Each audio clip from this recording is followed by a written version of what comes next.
결국 터졌습니다. 이래서 끝까지 휴대폰 비밀번호를 숨겼던 걸까요? 정계 은퇴각이다. 이번엔 진짜 못 빠져나간다. 확신이 쏟아지는 이유. 그동안 조용히 칼을 갈던 특검의 소름 돋는 마스터 플랜을 공개합니다. 오늘 조금 전에 일부 방송, 일부가 아니었죠. 사실 그거 하고 이제 집에 가려고 했는데 네, 김성민, 오혁진 기자와 함께 방송을 하고 이 친구들 밥을 안 먹었다 그래가지고 뭐 좀 시켜서 같이 먹고 이제 보내고 저희가 집에 가려고 그랬는데 예, 조금 전에 TV를 보다가 이제 충격적인 소식을 전해 들었습니다. 지금 한동훈이 부산 북구갑에서 1위로 역전을 했고 경기도 평택 을도 국민의힘 유이동 후보가 지금 1등을 하고 있습니다. 네, 이제 두 기자는 일요 시사 두 기자는 내일 마감이어가지고 예, 밥 먹고 바로 갔고요. 오늘 아까 나와 있었던 책 홍보 때문에 이제 왔다가 출연을 못했는데 지금 여기 대구 출신 조영래 작가 모시겠습니다. 인사 좀 하세요. 안녕하십니까, 조영래입니다. 예, 저 카메라 저기. 네, 안녕하십니까, 네. 조영래입니다. 지금 조영래 작가 대구 출신이잖아요. 아니요, 저 고향은 부산입니다. 고향 부산입니까? 네. 지금 부산 북구가 왜 이런 겁니까? 사실 아버지 고향이어서 제가 뭐 부산에서 많이 살아본 것도 아닌데, 예. 한번 어릴 때 한 2, 3년 살아봤죠. 예. 부산 정서라는 게 워낙 보수적인 건 사실이고, 네. 그래도 경상도 전체에서는 조금 변화 여지가 있지 않냐, 그렇게 기대를 했었는데, 네. 역시 경상도는 경상도다. 일단 아니 근데 글쎄요, 지금 조금 더 지켜봐야 되지 않을까. 아까 뭐 신용환 당선자 얘기 들어보니까 뭐 당선된 줄 알고 꽃다발 걸고 방송사 인터뷰 다 했는데 다 끝나고 뒤집힌 경우도 있다 그러더라고요. 집에 가다가 뭐 네. 예. 오늘 평택을이 아마 그렇지 않을까라는 생각이 들고, 일단은 한동훈이 당선이 된다면 어떤 모습이 좀 예측이 되세요? 뭐 생각을 해본 적이 없어가지고 네. 그 상상이 좀 진짜 충격적인 거가 이제 두 가지인데 평택을에서 지금 이런 결과와 네. 부산 북갑의 한동훈의 이 당선 가능성이 대조되는 거 네. 두 개가 가장 충격적인 오늘 선거 결과인 것 같습니다. 일단은 한동훈이 국회로 들어오면요, 얘는 지금 후보 때부터 지금 이재명 공소 취소랄지 기승전 이재명으로 난리를 치면서 본인의 몸값을 높이려고 할 확률이 크죠. 그러면서 본인 위주로 이제 장동혁을 제거하고 본인이 이제 국민의힘을 좀 접수하려고 하는 모습이 좀 있을 텐데, 이게 문제가 되면 뭐냐면요, 국회가 개판이 돼요. 그렇죠. 예. 모든 거를 다 반대를 하고, 예를 들면 민생 법안 이런 거는 통과시켜줘야 되는데, 한동훈이 그래도 검찰 특수부 출신이잖아요. 윤석열도 검찰 특수부 출신으로서 대통령까지 간 사람이에요. 어쨌든 많은 운이 좋고 뭐 여러 조작이 있었겠지만, 예를 들면 여론조사 조작이나 뭐 명태균 조작 이런 게 있었잖아요. 그러니까 한동훈이 국회에 들어오면 이재명 정권이 굉장히 뭐랄까 내내 발목을 잡겠죠. 이거 굉장히 심각한 상황이죠. 지금 한동훈 같은 경우에는 지금 주식시장이 8,000포인트 넘어서 9,000포인트 가까이 됐습니다만, 그런 것들을 전혀 이재명의 성과를 인정하지 않고 그거는 윤석열이 했어도 그렇게 됐을 거야 이렇게 얘기한 사람이거든요. 근데 지금 이거 끝까지 좀 지켜봐야겠습니다만은 되게 충격적입니다. 한동훈이라는 사람에 대해서 평소에 좀 어떻게 생각하셨습니까? 기본적으로 검사 출신이나 검찰이 이 국가 권력에 가까워지는 세상은 이제 끝났다. 네. 이제 검찰이 개입할 수 있는 정치는 아니어야 한다는 예. 거에 국가적인 국민적인 공감대가 이제 형성됐다고 봤는데 네. 그 신뢰가 깨지는 순간 이제 어떤 일이 생겨도 더 이상하지 않은 아주 불안한 세상이 될까봐 아주 겁나는 거죠. 지금 대구 같은 경우에도 김부겸 후보가 초반에 앞서다가 추경호로 지금 뒤집혔거든요. 근데 추경호 지금 내란으로 재판받고 있는데, 아니 우리가 이제 도대체 이런 상황을 12.3 내란을 겪었어도 이렇게까지 되는 게 이게 말이 되는가? 서울 같은 경우는 그래도 정원호 후보가 한참 초반부터 앞서 갔거든요. 네. 이제 뭐 저희 어머니 고향은 또 대구셔서 네. 저는 이제 부산과 대구 사이에서 어딘가에 고향이 형성돼 있다고 생각했던 사람인데, 예. 물론 뭐 제가 나고 자란 건 서울이지만, 근데 대구는 좀 특별한 면이 있어요. 어떤 면이 있죠? 대구는 옛날에 이제 어른들이 하던 얘기가 네. 경상도의 광주다. 경상도의 광주다. 그거 어떤 뜻입니까? 그러니까 광주라는 5.18을 겪고 광주가 겪은 아픔이 있어서 광주가 그렇게 하나의 어떤 그 구심점을 가지고 민주주의를 그렇게 강하게 요구했던 네. 그 역사가 있는데 반해서 그런 역사 없어도 그런 결집력을 가질 수 있는 보수적인 그걸 지킬 수 있는 강한 그 보수적인 구심점이 있다. 그게 아마 제가 생각하기에는 박정희 효과가 꽤 많이 있을 것 같은데 네. 사실 오늘 결과를 지금까지 나온 결과를 보고 대구를 본다면 대구는 그렇게 이상하다고 할 수는 없다. 충격적이지는 않다. 김부겸 후보가 떨어진다고 해도 만약에 예. 혹시 떨어진다고 대구는 해도 그렇죠. 대구는. 그게 너무 네. 충격적이어서 잠이 안 온다는 사실은 아닐 수 있는데 네. 부산 북갑에서 그래도 뭐 좀 더 개방적인 도시고 예. 좀 더 발전지향적이고 또 그런 부산에서 한동훈이 선택받는다는 건 네. 뭐 부산 괴롭죠. 뭐 제 입장에서 부산 뭐 갈 일 별로 없지만 솔직히 별로 뭐 가겠냐 내가 또 예. 뭐 이런 억하심정이 좀 생기는 정도 이런 상황이에요. 네. 아니, 그러니까 대구야 그렇다 쳐도 지금 너무 이해가 안 되는 게 예를 들면 이제 부산 북각 같은 경우 한동훈, 박민식이 만약에 사퇴하거나 단일화했다면 이거 완벽하게 지는 거잖아요 지금. 그럼요. 근데 이 상황 자체가 되게 이상한데 그래도 저는 개인적으로 하정우 후보가 박빙까지는 아니고 조금 그래도 벌려서 이길 줄 알았는데 지금 한참 개표를 하다가 역전이 돼버리니까 저는 부산 북갑은 하정우 후보가 이겨도 예. 근소한 차이로 이길 거다. 예. 지기는 어렵지만 네. 그렇게 큰 차이로 뭐 이긴다 생각은 안 했어요. 그런데 이 결과는 지금 좀 당선됐는데요. 당황스럽습니다. 네. 네, 지금 개표율 99.1%고 지금 1425표 차로 한동훈이 역전을 막판에 하더니 당선이 됐습니다. 네, 당선이 됐어요. 그 우리가 이 사회가 진보한다, 좀 발전적이다 또는 뭐 진화한다 네. 이런 관점에서 보면 진화의 속도가 굉장히 느리다는 건 동감하고요. 네. 그런데 이렇게 무슨 호모 에렉투스가 호모 사피엔스 되는 속도 이런 속도로 진화할 수는 없지 않냐 민주 사회에서. 근데 역사를 보면요. 근데 역사가 이렇게 일직선으로 가는 경우는 없긴 없는 것 같아요. 주식 시장도 마찬가지로 그렇죠. 그렇죠, 네, 그렇죠. 네. 예. 계속해서 이제 직진으로 가지는 않습니다. 굉장히 많은 업앤다운이 굴곡이 있죠. 있고. 근데 조용래 작가는 또 펀드 매니저 했잖아요. 예. 그 우리 인생 이나 역사가 좀 비슷한 면은 있죠. 그런 게. 뭐 시장이 올라간다고 해도 네. 꾸준히 올라가는 법은 없고 네. 결국은 위아래로 흔들리면서 이제 올라가는데 위와 아래의 포인트의 차이가 클수록 변동성이 크고 그 밴드가 작은 밴드 내에서 이렇게 올라가면 안정적인 그러니까 우상향을 해도 네. 그 밴드가 작은 상태로 가면 안정적인 우상향인데 위아래로 너무 크게 흔들려 버리면 올라가도 올라간 게 아니고 내려올 땐 더 많이 내려오고 이런 이 변동성이 커지는 현상 이게 좀 이제 우려스럽죠. 시장이나 정치나 우리가 두려워하는 건 변동성의 폭인데 우리가 발전 10년 뒤에 뭐 코스피 지수 10만 간다고 해도 3년 뒤에 다시 반토막 나면 견디기 어렵잖아요. 그런 면에서 본다면 이거는 좀 변동성이 너무 커지지 않냐. 견디기 어려운 수준 아닌가.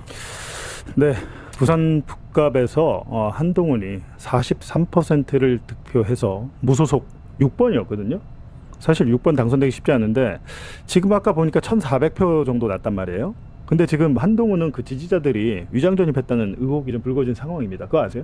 그 얘기는 네. 들은 그러니까 한동훈의 지지자들이 전세 버스 타고 대거 가가지고 일부는 또 위장 전입을 했다는 의혹이 지금 언론에서 제기가 됐는데 전혀 없는 일이 이렇게 일어났을 것 같지는 않고 근데 만약에 그 위장 전입자들이 지금 1,400표밖에 표 차이가 안 나기 때문에 그렇게 많은 사람들이 만약에 조직적으로 위장 전입을 했다라는 게 이제 걸리면 이게 제가 생각하기에는 한동훈이나 그 한동훈 후보 캠프가 이 위장 전입 사실을 알고도 묵인했거나 아니면 뒤에서 배후로 조종했거나 이렇다면 이제 한동훈이 당선이 취소 이제 수사받고 재판받고 당선 취소될 텐데 근데 그것도 한 3년 걸려요. 그럼요. 예, 아주 질질 끌면 임기 마칠 수도 있는데 그게 이제 한동훈과의 직접적인 연결고리가 나오지 않으면 아니면 한동훈 캠프의 회계 책임자나 이런 사람들 주요 보직에 있는 사람들과 직접적인 연결고리가 나오면 한동훈도 이제 당선 취소가 될 수 있겠습니다만 일단은 지금 당선이 일단 되면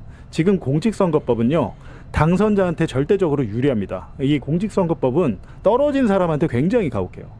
이재명 대통령 그랬잖아요. 그렇죠. 예, 윤석열한테 지고 공직선거법 위반으로도 기소까지 당해서 재판받고 20무죄 됐는데 조희대 대법원이 대선 2주 전에 뒤집었잖아요. 그거를 이제 파기환송으로. 공직선거법은 떨어진 사람한테만 가혹하지 당선된 사람한테는 굉장히 유리합니다. 관대하고. 그래서 지금 위장전이 한동훈의 위장전 지금 표 차이가 별로 안 나기 때문에 이 부분에 대해서 당연히 이제 당국이 수사를 하고 그 연관성 한동훈과의 직접적인 혹은 간접적인 연관성을 파봐야겠지만 쉽지는 않습니다. 물론 쉽지 않더라 하더라도 하긴 해야 될 거 아닙니까? 고통스러운 부분이 네. 그 이제 수사의 칼자루를 이제 수사권을 가진 검찰이 개입을 한다고 예. 봤을 때 그게 이제 좀 고통스러운 부분이죠. 검찰이 뭐 검찰의 팔이 어느 쪽으로 굽을지는 네. 뭐 눈 감고 봐도 뭐 뻔한 일이어서 예. 그게 좀 걱정스럽습니다. 예. 지금 좀 그러네요. 마음이 좀 그렇고 지금 하정우 후보가 지금 낙선 인사를 하고 있거든요. 하고 있는데 좀 마음이 많이 안 좋네요. 지금 청와대 AI 수석으로 잘 나가다가 여러 요청을 받고 또 나갔고 한동훈은 부산과 관계도 없는 사람이잖아요. 근데 이 하정우 후보 같은 경우는 부산에서 또 학교도 나오고 학원도 다니고 했던 사람인데 이거 부산에서 어떻게 이런 일이지? 그 어머니하고 이모님이 그렇게 그 운동을 하고 뛰셨는데 네. 이 사람들의 정서라는 게 예. 뭐 어떻게 얘기하기가 좀 너무 화가 나는데 하여튼 뭐 이런 상황일수록 좀 냉정해질 필요가 있겠습니다. 괜히 뭐 화가 나지만 화가 나니까 화를 내면 되는 건데 그래도 뭐 이렇게 하고 끝날 건 아니니까 할 텐데 안타깝습니다. 오늘 한동훈이 떨어졌다면 그냥 정치 생명 끝이었는데 이렇게 또 한동훈이 기사회생을 하게 되네요. 이렇게 되면 이제 제일 겁나는 건 누굴까요? 1번 장동혁이죠. 장동혁이 가장 겁날 겁니다. 그리고 여기에 대해서 되게 불편한 사람 또 있겠죠. 이준석은 본인을 중심으로 보수 재건을 하고 싶었겠으나 한동훈이 그 자리를 내어주지 않을 겁니다.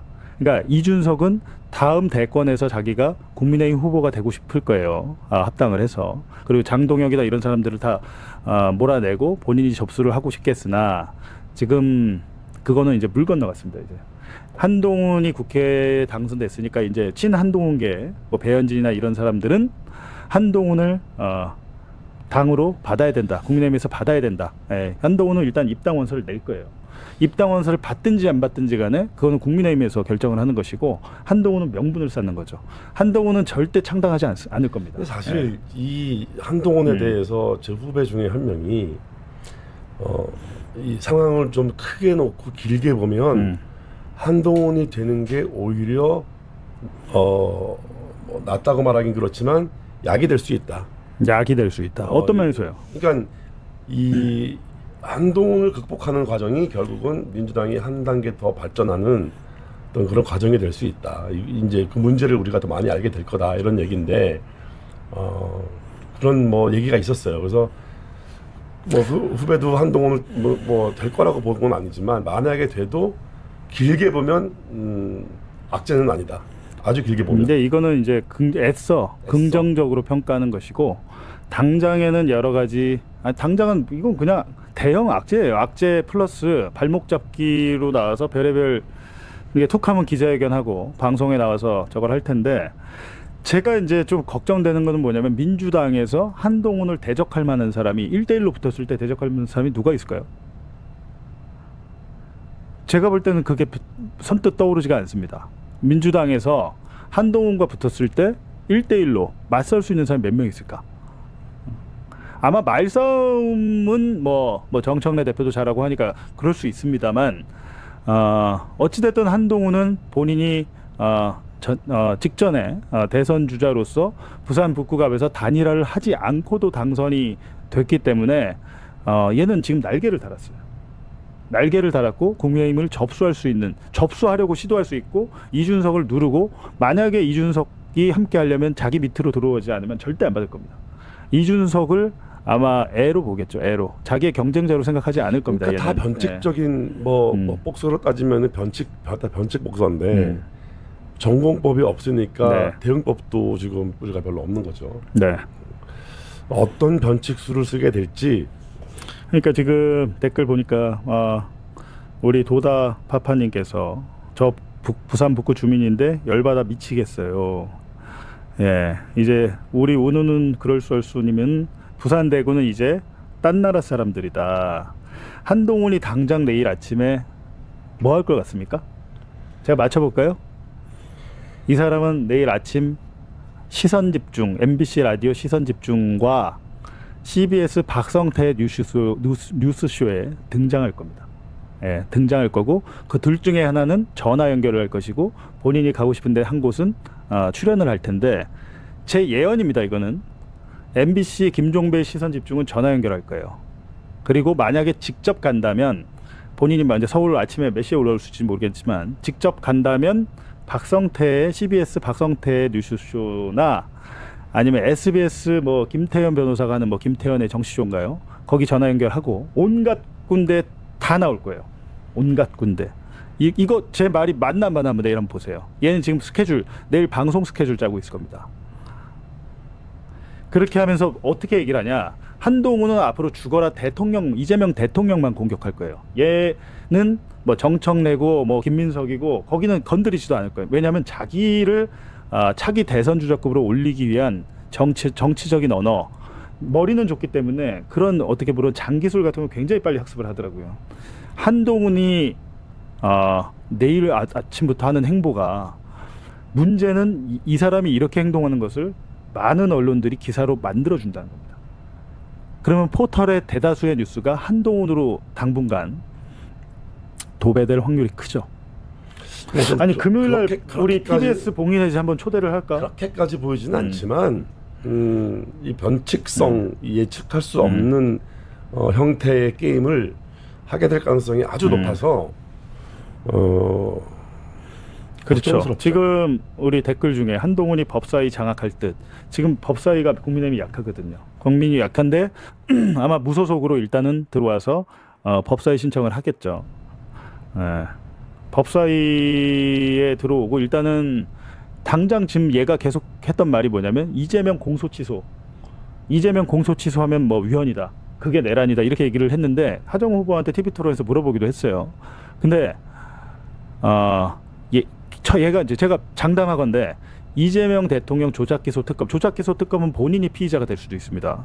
그 특검 출범을 무조건적으로 막을 거예요. 그리고 그 특검 출범을 막는다는 얘기는 안 할 겁니다. 얘는 그냥 무조건 기승전 이재명 해서 이재명 공소 취소가 곧 내란이다. 이 논리로 내일 아침부터 들고 나올 거예요. 자기가 그걸 막겠다. 이 보수 극우 언론 지평에서 한동훈을 어떻게 다루느냐를 보면 향후 이 보수 쪽에서의 그 향배가 좀 가늠이 될 것 같아요. 그러네. 여기 있네. 전재수가 그냥 하게 두지 뭐 한다고 동의를 국회로 보내는지. 거기는 진짜 전재수 아니면 안 되는 곳이에요. 왜냐하면 전재수 지금 시장도 의원도 3번 붙고 3번 떨어진 곳입니다. 여기 3번 떨어진 곳이에요. 그 동네에서 우리 재수 아니면 동네 사람들이 다 아는 전재수도 그렇게 많이 떨어졌는데 하정우가 고향을 떠난 지도 오래됐고 상대적으로 나이도 어리고 아무리 전재수 후보가 도와준다고 해도 어려웠죠. 하정우 후보가 AI 관련한 업무를 했던 사람이죠. 그런데 항만에서의 피지컬 AI나 무슨 핵만 시스템 이런 걸 얘기하죠. 부산 북구에 항만이 있습니까? 항만 없지요. 물론 낙동강 있긴 하지만 그럼 이렇게 묻겠습니다. 엔비디아 GPU는 대만에 있는 TSMC 팹에서 다 만듭니다. 그럼 그 GPU 대만에서 다 씁니까? 항만 AI라고 해서 항만 AI와 관련된 기술을 그러면 항구에서만 만듭니까? 아니죠. 부산 북구에 피지컬 AI를 도입하면 부산에 있는 근로자들은 직을 잃게 됩니다. 핵심은 부산 전체적으로 봤을 때 어디에서 어떤 인재를 어떻게 잘 키우느냐, 그리고 이런 것들이 잘 연결이 돼서 시너지가 나고 효과가 나올 거냐, 이런 관점에서 봐야 되는 거지. 그냥 자기가 잘하는 것 얘기해놓고 그 다음에 이 지역의 실정과 관계없이 그걸 그냥 끼워 맞추겠다는 것, 그런 정치로서 부산 북부갑의 현실적인 삶의 질을 발전시킬 수가 없습니다. 저는 기본적으로 AI라고 하는 거는 범용 기술입니다. 그래서 단절적으로 볼 게 아니라 어떻게 잘 융합시킬 거고 그 융합의 효과를 내기 위해서 어떤 방법론이 가장 중요하냐, 이런 측면에서 저는 지난 10여 년간 그런 전략만 짜왔습니다. 만약에 제가 정권을 잡아서 저는 그런 일을 맡겼을 것 같아요. 이분에게. 이분은 AI에 대해서 인사이트를 크게 갖고 계신 분이고 거기에 설명할 만한 정치적인 능력을 갖고 계신 분들이더라고요. 자, 일단 한동훈 유권자는 하정우를 선택했거든요. 야, 한동훈 유권자는 하정우. 지가 다 얘기했잖아. 아니, 그렇게 나는 그냥 물어보는 거야. 자, 한동훈 유권자는 영상을 보시고 하정우를 선택을 하셨습니다. 예. 존중하고요. 한 표. 네. 물론 유권자는 아니지만 너는 그러면. 아 이게 뭐 영상만 보면 다 아는 건데. 아, 그래? 아 이게 알맹이가 없잖아. 한동훈 씨는. 이 영상 좀 많이 보셨으면 좋겠네. 그렇습니다. 예. 마지막에 저 유권자분께서 정리를 하셨네요. 정리해 유권자 주세요. 한동훈 씨가 네. 딱 정리해 주셨어요. 한동훈. 제가 봤을 때는 저 이제 뭐 후보가 어떤 생각을 가지고 있는지를 보여주는 영상이니까 예. 저 영상을 보는 것도 좋지만 네. 그 왜 KBS 기자가 낙상하는데 그걸 지켜보고만 있는 한동훈 네. 그 영상을 한번 더 보는 게 좋을 것 같아요. 한 번 더 봐? 왜냐하면 어. 지금 약간 북갑의 네. 선거가 매일매일 분위기가 달라지지 않습니까? 네. 네네. 저 계속 매일매일 체크를 하는데 네. 북갑의 분위기가 좀 반전되고 있습니다. 진짜? 네, 그래서 제가 이게 한동훈 후보의 어떤 분위기를 네. 제일 잘 알려면 누구한테 네. 물어봐야 되냐? 네. 친한 같은데 친한 아닌 뭐 이제 친한이 될 수도 있는 뭐 네. 그런 후보들한테 물어봐야 돼요. 왜냐면 네. 물리적으로 친한으로 결합이 돼 있지만 화학적으로는 결합이 안 돼 있어서 언제든지 한동훈이 안 될 것 같으면은 빠져나올 수 있는 의원들. 네네. 제가 물어봤죠. 예. 그러니까 네. 그렇게 얘기하더라고요. 한동훈 안 될 것 같다. 왜? 그 제일 결정적인 게 결정적인 게 카메라 낙상. 카메라 감독, 카메라 기자. 야, 이거 다시 한번 튼다. 내가 많이 봤잖아. 훨씬 된다니까. 이거 흥분할 법해. 자, 우리 카메라 기자님 때문에 내가 진짜 걱정 많이 했거든요. 예, 예. 근데 내가 계속 얘기하지만 한동훈 후보가 이렇게 뒤로 가니까 카메라 기자가 그 동선 안결 치려고 뒤로 가다가 떨어진 거야. 그걸 알아야 돼. 영상 다시 한번 볼까요? 자, 카메라 기자. 카메라 기자. 한동훈이 오래. 아이고, 난 너무 놀랬다니까 진짜. 아유, 이거는 솔직히 아유, 야, 나 너무 놀랬어 진짜.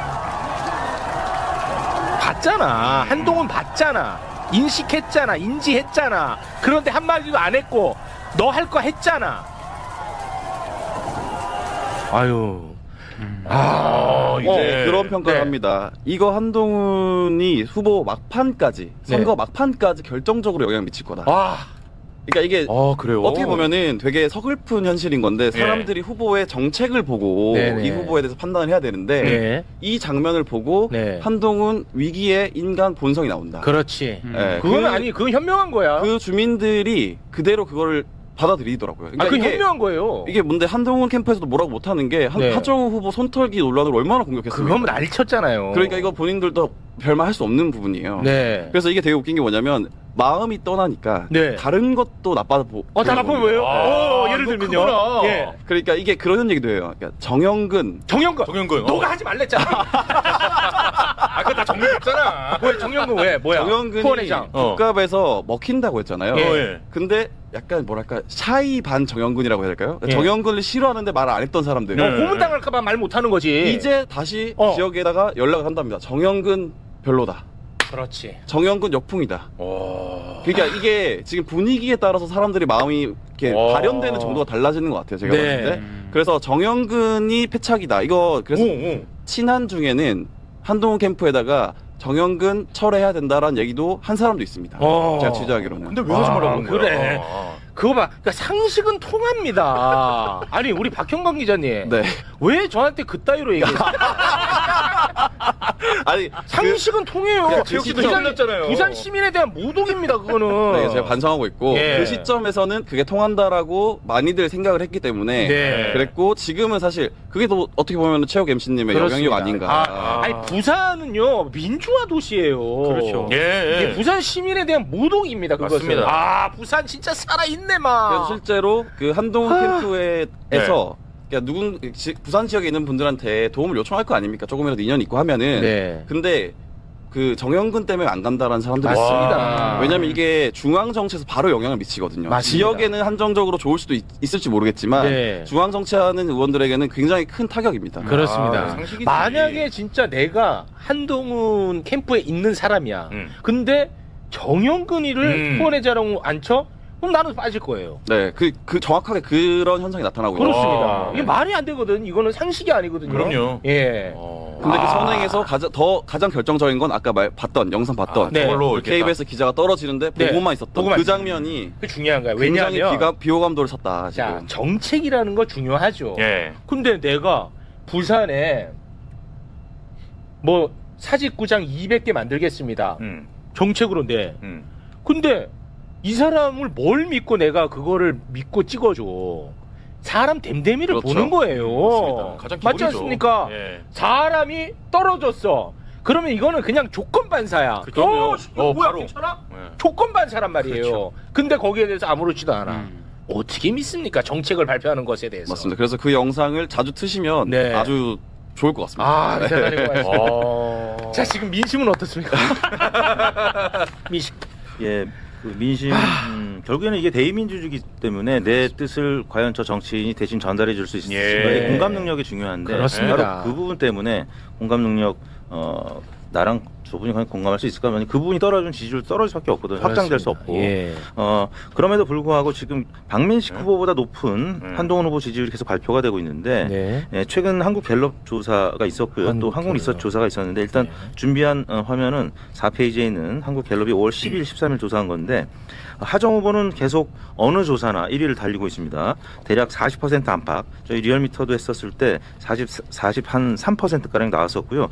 갤럽 조사에서는 39%. 그 다음이 한동훈 후보 29%, 박민식 후보 21%. 한 8%포인트 격차고 저희 리얼미터는 한 5%포인트 격차. 추세는 대략 비슷한데 그런데 이제 한국리서치 조사는 제가 전에 한번 화면을 보여드린 적이 있는데 여기는 격차 좀 더 크게 나타나는데 공통적인 질문지의 공통 분모는 뭐냐면 한동훈 후보 바로 다음에 전 국민의힘 대표라는 얘기 수식을 꼭 넣어요. 네. 한동훈 후보가 높은 여론조사 결과를 네. 보면은 그래서 그 전 국민의힘 대표를 빼면 네. 박민식 후보가 또 높게 나오고요. 네, 그래서 네. 그런 여론조사 설문 구성 때문에 좀 그런데 뭐 여하튼 한동훈 후보가 지금 약간은 높게 나오나 두 분 합쳐도 지금은 이제 50%가 안 되는 조사 결과들이 나오고 있고 하정 후보는 40% 안팎으로 다자구도를 하든 아니면 양자구도를 하든 하정 후보가 다 이기는 것으로 나오고 있습니다. 네. 지금 이거 다자구도에서 어찌됐든 그 보수 진영의 후보들이 하정우 후보를 못 이기다 보니까 이 지역구에서 그 단일화 압력이 좀 세지던데. 그렇죠. 이제 사실은 어제 제가 말씀드렸잖아요. 이제 네. 물밑에서 국민의힘에서도 네. 단일화 해야 된다라는 얘기가 나오고 있다. 나오더라고요. 박형준 시장도 그 한동훈과 박민식 단일화 해라 이런 얘기도 했었고 여기 단일화의 가장 걸림돌이 뭔지 아세요? 그 정영근입니다. 왜냐하면 이제 박민식 후보와 정영근 네, 경쟁자죠. 굉장히 경쟁자였고 그렇죠. 사이가 굉장히 안 좋아요. 예. 그래서 그런 평가가 나옵니다. 박민식과 단일화를 하려면 한동훈이 정영근을 철회해야 된다. 네, 저는 할 수도 있다고 봐요. 그렇게 되면. 저도 그래서 할 수도 있다고 봅니다. 예. 네, 그래서 아마 단일화 논의가 본격적으로 진행될 수도 있다. 물론 뭐 단일화 한다고 모든 표가 다 한쪽으로 그렇죠. 가는 건 그렇죠. 아니지만 네. 그래도 또 그게 하나의 뭐 촉매제가 돼가지고 또 바람이 불까봐 나는 좀 그런 게 좀 두려움이 있거든요, 개인적으로는. 근데 이제 그 민주당 입장에서 이게 그 하정우 후보 입장에서도 이제 지금 좀 안정기에 접어들어서 초반엔 좀 삐그덕하는 부분이 있었는데 굉장히 지금 잘 되고 지지율을 상승시키고 있다. 네. 그래서 안정세에 접어들었다. 그래서 네. 혼자 힘으로도 충분히 돌파할 수 있다라는 분위기가 좀 있습니다. 네, 알겠습니다. 자, 그리고요, 서울시장 후보 이야기 아주 짧게 좀 해야 돼요. 이게 지금 언론을 보면 정원호로 지금 도배가 되고 있습니다. 김재섭의 네거티브가 계속되고 있는데요. 요 이야기를 좀 정리를 하고 가야 될 것 같아요. 안 그러면 이게 계속 커져. 예. 정원호 이것도 내가 그냥 있는 그대로만 내가 소개할게. 그냥 너 유권자인가? 저는 유권자죠. 유권자 한 사람으로서 평가를 한번 해주세요. 냉철하게.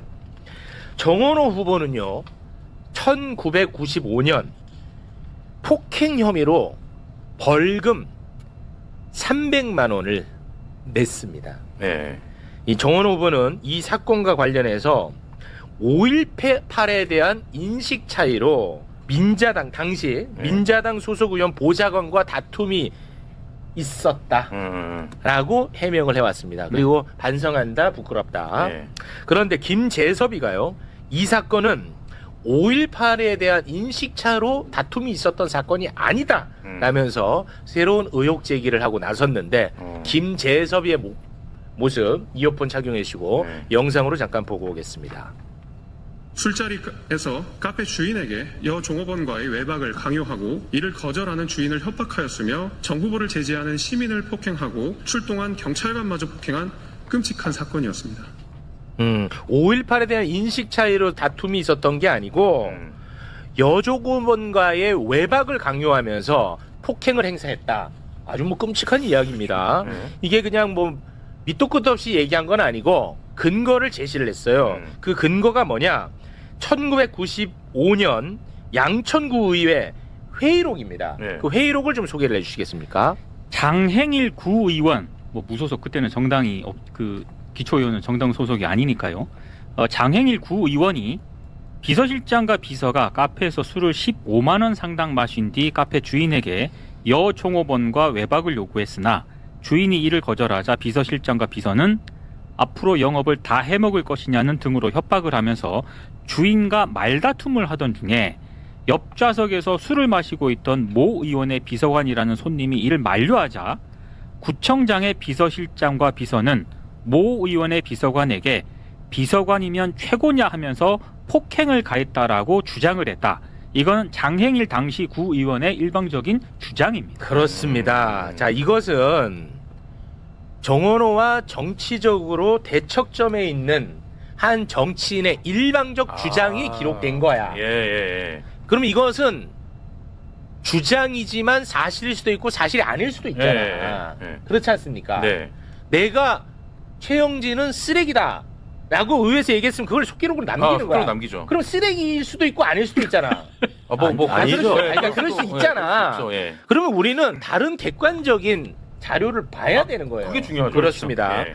당시에도 이게 언론 보도가 됐어요. 당시에도 조선일보 당시의 보도 소개해 주세요. 95년 10월 13일자에 국회의원 비서관에 합석하자는 제의를 받고 같이 술을 마시던 중 6.27 지방선거 등 정치 문제로 말다툼을 벌이다 피해자의 안면을 주먹으로 수차례 때려 전치 2주의 부상을 입힌 혐의를 받고 있다. 자, 이거는 당시 조선일보의 보도야. 정원호의 주장하고 같지? 그렇죠. 당시 한겨레 보도까지만 소개해 주세요. 네, 역시 한겨레도 피해자와 합석해 술을 마시던 중 6.27 선거와 5.18 문제로 말다툼을 하다 피해자를 때려 전치 2주의 상처를 입힌 혐의를 받고 있다. 거의 비슷합니다. 자, 정원호의 주장하고 같지? 자, 그리고 어찌됐든 300만 원 벌금 물었으니까 판결문이 있을 거 아니야. 판결문. 그렇죠. 판결문 소개해 주세요. 네. 1995년 10월 11일 23시 40분경 서울 어떤 소재 모 카페에서 술을 마시던 중 땡땡당 소속 국회의원 뭐 비서관의 피해자 누구와 함께 합석하여 정치관계 이야기 등을 나누다가 서로 정파가 다른 관계로 인성이 높아지면서 다툼이 되자 각 주먹과 발로 위 피해자의 얼굴 등을 수회 때리고 차서 위 피해자에게 요치 약 2주간의 구순 부자상 등의 상해를 가하고 이렇게 나와 있습니다. 있습니다. 폭행이 옳다는 게 아닙니다. 그렇죠. 폭행은 범죄고 처벌받았습니다. 그거를 뭐 옹호하자는 것 결코 아니고요. 물론 당사자 후보도 반성한다고 얘기를 했습니다. 그러나 사실이 아닌 걸 갖고 이야기를 하면 안 된다는 거야. 나는 사실만 알려주고 싶은 거예요. 네. 저 판결문에 저렇게 명시가 됐다고 하는 거는 경찰이 수사를 했고 검찰도 이걸 들여다 봤을 거고 각 주장을 다 조합했을 거 아니겠습니까? 그렇죠. 그리고 이제 재판장으로 올라갔다는 얘기죠. 이 사건을 시계열로 놓고 보면은 김재섭 의원이 하는 저런 이제 마타도어가 얼마나 질이 나쁜 마타도어인지 알 수 있는데 이게 정확하게 시계열적으로 보면은 정원호 그때 후보, 그때 당시에는 양천구청장 비서와 비서실장 그리고 모 의원의 비서관 3명이서 술자리가 있었던 겁니다. 합석을 했더라고. 근데 그게 95년 10월 11일 밤 11시 40분. 그러니까 왜 시비가 붙었냐에 대해서 지금 논란인데 95년 10월 11일 밤 11시 40분에 그 폭행 시비가 있었고 그리고 95년 10월 20일 그로부터 9일 뒤에 장행일 구의원이 구의회 본회의장에서 이런 지금 김재섭 의원이 말하는 그 의혹을 제기를 한 겁니다. 그렇지. 근데 96년 7월 10일 법원이 그 폭행 시비는 말이야. 네. 정치적인 정파적으로 시비가 붙어가지고 있었던 일이야라고 네. 결론을 내려버립니다. 그렇습니다. 근데 지금 김재섭 의원이 다시 장행일 의원이 했던 법원이 판결을 내렸는데 네. 장행일 의원이 했던 마타도를 가지고 와서 또 다시 마타도를 하는 겁니다. 그렇습니다. 이게 정말로 아닌 말고식의 네. 그 질 나쁜 마타도거든요. 이건 아닌 말고가 안 됩니다. 지금은 선거 기간인데 아닌 말고 안 돼요. 김재섭 전부터 예, 이건 책임져야 돼요. 그리고 이게 뭐냐면 그 이런 공격을 하면은 되게 그 후보 입장에서는 말하기가 껄끄럽습니다. 왜 전에 폭행이 있었다는 얘기를 다 해야 되니까. 맞아요. 그러니까 이게 정말 나쁜 마타도예요. 맞습니다. 네. 그러나 이건 뭐 사실관계는 정확하게 세상에 알려야 되기 때문에 그렇죠. 제가 한번 정리를 해봤습니다. 이거를 그 정은호 캠프 쪽에서 나 정도로 이렇게 좀 깔끔하게 정리 못하나? 안경도 많잖아. 깔끔하잖아. 너무 깔끔하네요. 이거 좀 많이 알려야 될 것 같아요. 많이 폭행 자체가 옳다는 게 아닙니다, 여러분들. 네. 그거는 오해가 없었으면 좋겠습니다. 요거는 요렇게 또 깔끔하게 정리를 했습니다. 서울시 뭐 여론조사는 따로 준비가 안 돼 있죠? 돼 있습니다. 돼 있습니까? 5페이지를 보시면은 예. 최근 들어서 격차가 좀 줄어드는 현상은 어느 지역이나 다 마찬가지로 나오고 있는데요. 최근에 이제 한국 갤럽이 뉴스원 의뢰로 4지역 조사를 했는데 그중 한 곳 서울이 46대 38 이렇게 나왔었고 또 CBS KSY 조사도 45대 40가량 한 5% 포인트 혹은 한 8%포인트 뭐 이렇게 나오고 또 여론조사 공정이라는 약간 보수 우파의 의뢰를 받은 조사 결과가 오히려 오세훈 후보가 이거보다 훨씬 더 격차가 뭐 적거나 뭐 팽팽하게 나온 결과도 있었는데 설문지를 보니까 설문 문항의 여론조사 공정은 조금 남들하고 달랐어요. 그 질문 자체도 서울시를 안정적으로 이끌 적임자가 누구냐. 보통은 누구를 지지하십니까? 누구에게 투표하십니까? 물어보잖아요. 근데 어느 후보가 더 안정적으로 이끌지를 물어봤고 그다음에 후속 문항이 이 4가지가 있었는데 공소 취소와 관련된 문항이 2가지가 있었고 그다음에 장특공 문항 하나 그다음에 개헌 추진을 민주당 졸속으로 추진한다 뭐 이런 설명이 뭐야? 그러니까 민주당 지지자들이 전화를 끊을 수밖에 없고 너무 노골적이야. 네네. 이 조사를 논외로 하더라고요. 근데 이런 조사 결과들이 막 보도가 되면 좀 영향을 받다 보니까 격차가 좀 줄어들어서 지난 5페이지 우측 이제 상단을 보시면은 이재명 후보조차도 지난 대선 때 47.33, 김문수 41.5 굉장히 격차가 생각보다 크지 않았었거든요. 그래서 서울도 역시 한 자릿수 격차로 갈라질 가능성이 있는데 6페이지 보시면 다른 지역들도 마찬가지입니다. 한국갤럽이 부산, 대구, 경남도 조사했는데 대략 이 기조입니다. 이재명 후보가 서울에서 47대 42로 이긴 것처럼 대략 한 5 내지 10%포인트 안팎으로 지금 약간 격차 줄어든 이런 모습을 나타내고 있습니다. 긴장해야 됩니다. 네, 긴장해야 된다. 자, 우리 박형광 기자가 오늘 굉장히 열심히 취재한 게 있습니다. 의왕시 관련해갖고 그거는 내일 함께. 아니 왜냐하면 뭐가 있었어? 그 김용남 후보가 빨리 가셔야 돼.